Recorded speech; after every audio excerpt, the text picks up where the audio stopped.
नमस्ते दोस्तों, कैसे हैं आप लोग। आज हम बात करेंगे आत्मरक्षा, संपत्ति की रक्षा तथा दूसरों की रक्षा के बारे में। भारत में आत्मरक्षा सेल्फ डिफेंस कानून से जुड़े प्रावधान भारतीय दंड संहिता इंडियन पैनल कोड आईपीसी के अंतर्गत विस्तृत रूप से दिए गए हैं। यह कानून इस बात को सुनिश्चित करता है कि हर व्यक्ति को अपनी सुरक्षा का अधिकार है, लेकिन इसके लिए कुछ सीमाएं और शर्तें भी निर्धारित की गई है ताकि इस अधिकार का दुरुपयोग न हो सके। आत्मरक्षा के अधिकार को समझने के लिए आईपीसी की धारा 96 से 106 तक का विश्लेषण करना आवश्यक है। ये धाराएं व्यक्ति की व्यक्तिगत सुरक्षा और संपत्ति की रक्षा के लिए कानूनन क्या अनुमति देती है, इसे स्पष्ट करती है। आत्मरक्षा का कानूनी आधार। आत्मरक्षा का अधिकार मानव स्वभाव से जुड़ा हुआ एक मौलिक अधिकार है। हर व्यक्ति को जीवन और संपत्ति की सुरक्षा का प्राकृतिक अधिकार होता है। कानून इस प्राकृतिक अधिकार को मान्यता देते हुए इसे सही दिशा में संचालित करता है ताकि समाज में अराजकता और हिंसा न फैले। भारत में आत्मरक्षा का अधिकार भारतीय दंड संहिता आईपीसी में स्पष्ट रूप से व्याख्यात किया गया है। इस कानून के अंतर्गत आत्मरक्षा के दौरान किया गया बल प्रयोग अपराध नहीं माना जाता है, बशर्ते वह कानून के दायरे में हो। आत्मरक्षा का अधिकार आईपीसी की धारा 96 से लेकर 106 तक आत्मरक्षा के अधिकार का विवरण देती है। ये धाराएं स्पष्ट करती है कि किन परिस्थितियों में व्यक्ति को अपने या दूसरों की रक्षा के लिए बल प्रयोग करने की अनुमति है। आइए इन धाराओं को विस्तार से अध्ययन करें। धारा 96 अपराध नहीं है। Things done in private defence. यह धारा आत्मरक्षा में किए गए किसी भी कार्य को अपराध से मुक्त करती है। इसका मतलब यह है कि अगर कोई व्यक्ति आत्मरक्षा में किसी पर हमला करता है या बल का प्रयोग करता है और वह कार्रवाई कानूनन सही मानी जाती है तो उसे अपराध नहीं माना जाएगा। यह धारा आत्मरक्षा के सिद्धांत का आधार है। व्यक्तिगत और संपत्ति की सुरक्षा का अधिकार। Right of defence of the body and property.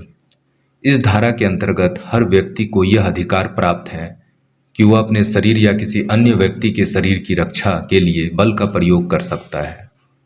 इसके अतिरिक्त यह धारा व्यक्ति को उसकी या किसी अन्य की संपत्ति की सुरक्षा के लिए भी बल का प्रयोग करने का अधिकार देती है। इस प्रकार आत्मरक्षा का अधिकार न केवल व्यक्तिगत सुरक्षा तक सीमित है बल्कि संपत्ति की सुरक्षा के लिए भी प्रासंगिक है। धारा 98 जिम्मेदारी से मुक्त व्यक्ति के खिलाफ भी आत्मरक्षा का अधिकार। Right of private defence against the act of a person of unsound mind. यह धारा यह स्पष्ट करती है कि अगर किसी व्यक्ति पर ऐसे व्यक्ति हमला करता है जो मानसिक रूप से विक्षिप्त है या जिसने कोई अपराध करने की क्षमता नहीं रखी, जैसे कि नाबालिग, तब भी उस व्यक्ति को आत्मरक्षा का पूरा अधिकार प्राप्त है। यह धारा यह सुनिश्चित करती है कि आत्मरक्षा का अधिकार बिना किसी अपवाद के सभी व्यक्तियों के लिए उपलब्ध हो। धारा 99 आत्मरक्षा के अधिकार की सीमाएं। Acts against which there is no right of private defence. यह धारा आत्मरक्षा के अधिकार की सीमाओं को स्पष्ट करती है। इसमें बताया गया है कि आत्मरक्षा का अधिकार तब तक नहीं होता है जब तक सरकारी अधिकारी अपने कर्तव्यों का पालन करते हुए कार्रवाई कर रहा हो। आत्मरक्षा का अधिकार तभी होता है जब खतरनाक स्थिति उत्पन्न हो। अगर खतरा बहुत मामूली है तो आत्मरक्षा का अधिकार समाप्त हो जाता है। बल प्रयोग अनावश्यक है या अत्यधिक नहीं होना चाहिए। इसका मतलब यह है कि आत्मरक्षा की घातक चोट पहुंचाने पर आत्मरक्षा का अधिकार। Right of private defence causing death.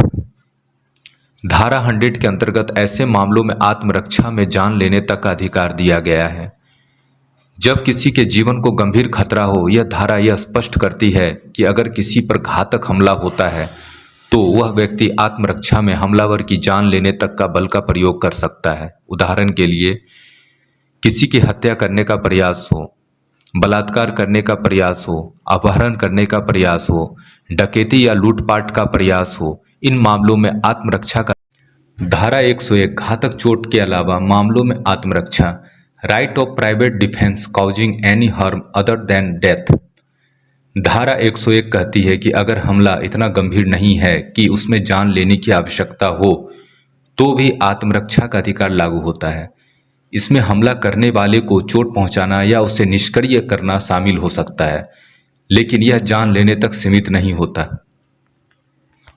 धारा 102 आत्मरक्षा के अधिकार की शुरुआत और समाप्ति commencement and continuation of the right of the private defence of the body. यह धारा बताती है कि आत्मरक्षा का अधिकार कब शुरू होता है और कब समाप्त होता है। जब भी किसी व्यक्ति को अपने शरीर या संपत्ति पर खतरा महसूस हो तब से आत्मरक्षा का अधिकार लागू होता है और यह तब तक रहता है जब तक खतरा समाप्त नहीं हो जाता। Of property causing death.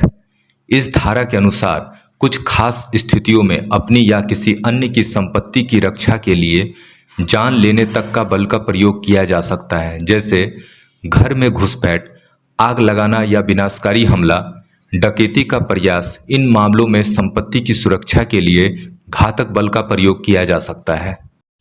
धारा 104 संपत्ति की सुरक्षा में जान लेने के अलावा अन्य चोट पहुंचाने का अधिकार right of private defence of property causing harm other than death. यह धारा संपत्ति की रक्षा के लिए जान लेने के अलावा बल प्रयोग की अनुमति देती है। इसका मतलब यह है कि अगर संपत्ति को खतरा है तो उसे बचाने के लिए हमला करने वाले को चोट पहुंचाना उचित है, लेकिन वह घातक बल नहीं हो सकता। धारा 105 संपत्ति की सुरक्षा के अधिकार की शुरुआत और समाप्ति commencement and continuance of the right of private defence of property. धारा 105 यह स्पष्ट करती है कि संपत्ति की सुरक्षा के लिए आत्मरक्षा का अधिकार कब शुरू होता है और कब समाप्त होता है। जैसे ही संपत्ति को खतरा महसूस होता है यह अधिकार लागू हो जाता है और खतरा खत्म होने तक जारी रहता है। धारा 106 दूसरों की सुरक्षा के लिए बल प्रयोग right of private defence against deadly assault when there is risk of harm to innocent person. धारा 106 यह सुनिश्चित करती है कि अगर आत्मरक्षा में किसी निर्दोष व्यक्ति को नुकसान पहुंचाने की संभावना हो तब भी आत्मरक्षा का अधिकार बना रहता है।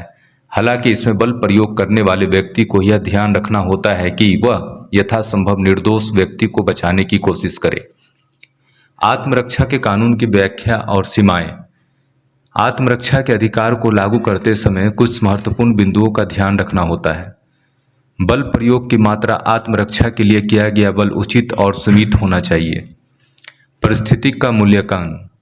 आत्मरक्षा में बल प्रयोग तभी किया जाना जा सकता है जब खतरा वास्तविक और गंभीर हो। सरकारी अधिकारियों के खिलाफ बल प्रयोग सरकारी अधिकारियों द्वारा कर्तव्य निभाते समय उन पर आत्मरक्षा का अधिकार लागू नहीं होता जब तक कि वे कानून का उल्लंघन न करें। भारत में आत्मरक्षा का कानून व्यक्तियों को अपनी और अपनी संपत्ति की सुरक्षा का अधिकार देता है, लेकिन यह भी सुनिश्चित करता है कि इस अधिकार का दुरुपयोग न हो।